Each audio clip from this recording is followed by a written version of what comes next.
परभणीमधील प्रभाग क्रमांक 13 मध्ये मी आहे. खरं पाहिलं तर या प्रभागामध्ये एकदम छोट्या छोट्या गल्ल्या आहेत आणि पूर्ण म्हणजे वार्डनिहाय जे आहे ते घरोघरी जाऊन अजितदादा पवार पक्षाचे जे उमेदवार आहेत या ठिकाणी प्रचार करतायत आणि त्यानंतर ते माझ्यासोबत आहेत. काय इथल्या परिसरातील नागरिकांना कोणकोणत्या समस्या? प्रभाग क्रमांक 13 मधील जे काही वस्त्या आहेत त्या वस्त्यामध्ये बऱ्याच ठिकाणी कामं झालेले आहेत आणि बऱ्याच ठिकाणी कामं झालेली नाहीत. तर प्रभाग क्रमांक 13 मधील ही वस्ती 20,000 लोकसंख्या असलेली वस्ती आहे. यामध्ये 16,000 लोकसंख्या असलेले मतदार आहेत. तर या प्रभाग हा खूप मोठा असल्यामुळे आणि गेल्या वेळेस जे काही 4 नगरसेवक निवडून आले होते त्याच्यानंतर जे आपला प्रशासक राज लागलं त्याच्यापासून कुठलाही डेव्हलपमेंट झालेलं नाही आहे. प्रशासनाने कुठल्या प्रकारचं या ठिकाणी विकास कामं केलेली नाही. तर प्रशासनानं या ठिकाणी म्हणजे होतं का नाही कोणी त्यांच्या अंकुश ठेवणार असं हे झालं होतं. त्यांना वाटेल त्याच गोष्टी करायच्या आणि कुठल्याही प्रकारच्या इथं विकास कामं झालेली नाहीत. प्रशासनाने यामधल्या काळामध्ये ज्यावेळेस महानगरपालिकामध्ये काउन्सिल चालू होती त्यावेळेस डेव्हलपमेंट कामं झालेले आहेत. आमच्या पॅनल प्रमुख विकास लंगोटे यांनी बरेच कामं या प्रभागामध्ये केलेले आहेत आणि एकच आमच्या असल्यामुळे त्यांच्या जेवढे झाले तेवढे कामं केलेत. पण आता यानंतर तुमच्या नजरेमध्ये कोणकोणत्या समस्या आहेत या प्रभागामध्ये तुम्ही काही सांगू शकणार? आता सध्या बेसिक आम्हाला ज्या काही समस्या आढळलेल्या आहेत मधल्या ज्या काळामध्ये प्रशासनानं कुठलं लक्ष न दिल्यामुळे त्यामध्ये रोडच्या समस्या नाल्याच्या समस्या काही आढळून आलेल्या आहेत आम्हाला वेगवेगळ्या ठिकाणी. तर त्या समस्याचं आम्ही वेगळ्या पद्धतीनं आम्ही स्ट्रक्चरल ऑडिट करून आम्ही आमच्या पद्धतीने निवडून आल्यानंतर त्याचं आम्ही वेगळ्या पद्धतीचं काम त्या ठिकाणी आम्ही करणार आहेत. खरं तर राज्यामध्ये युतीचं सरकार आहे. जर इथं युती झाली असती तर काय परिस्थिती राहिली असती?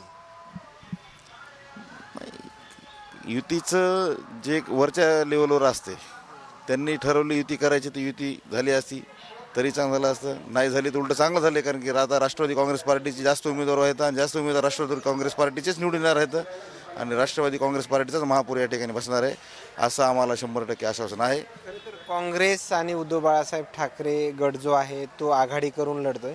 मात्र तुमचे आघाडीचे म्हणजे युतीचे समीकरण का जुळले नाही? आमच्याकडे राष्ट्रवादी काँग्रेस पार्टीकडे बरेच जण कार्यकर्ते होते. आमचे नगरसेवक जास्त प्रमाणामध्ये या ठिकाणी अगोदरच होते. त्यामुळे असं मला वाटते मी त्याच्यावर भाष्य करणं योग्य नाही. पण मला असं वाटतं की जे नगरसेवक निवडून आले त्यांना डावलून दुसऱ्याला कसं काय करता येणार देता येणार उमेदवारी असं मला वाटतं. आणि काँग्रेस आलं मशालचं झालं उबटाचं तर त्यांना उमेदवार भेटत नसल्यामुळे त्यांनी ॲडजस्टमेंट करून कुठं 2 मशाल कुठं 3 मशाल कुठं 1 पंजा असे उमेदवार या ठिकाणी दिलेले आहेत. त्यामुळे त्यांना कुठल्याही प्रकारचे उमेदवार या ठिकाणी भेटले नाहीत. आणि खरं तर परभणीमधील जे काही अडचणी आहेत, धुळेची समस्या मोठ्या प्रमाणामध्ये या ठिकाणी आहे. बऱ्याच ठिकाणी रस्ते नाहीत. दुसरीकडे पाहिलं गेलं तर जे रेल्वे फाटक आहेत याच्या देखील मोठ्या प्रमाणामध्ये समस्या आहेत. मात्र या संदर्भात तुम्ही अजितदादा पवारांशी चर्चा वगैरे केली का?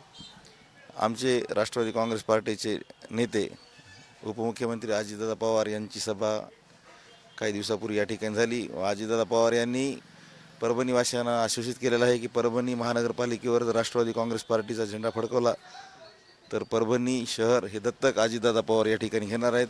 मग अजितदादांनी जर दत्तक घेतल्यानंतर ते बारामतीच्या धर्तीवर या ठिकाणी विकास केल्याशिवाय राहणार नाहीत असं आम्हाला शाश्वती आहे. खरं तर तुमच्या पक्षाच्या मध्ये किती उमेदवार हे निवडून येतील हे नक्की तुमच्याकडून अपेक्षित आहे? तशी गणितं तुम्ही जुळवलीत का?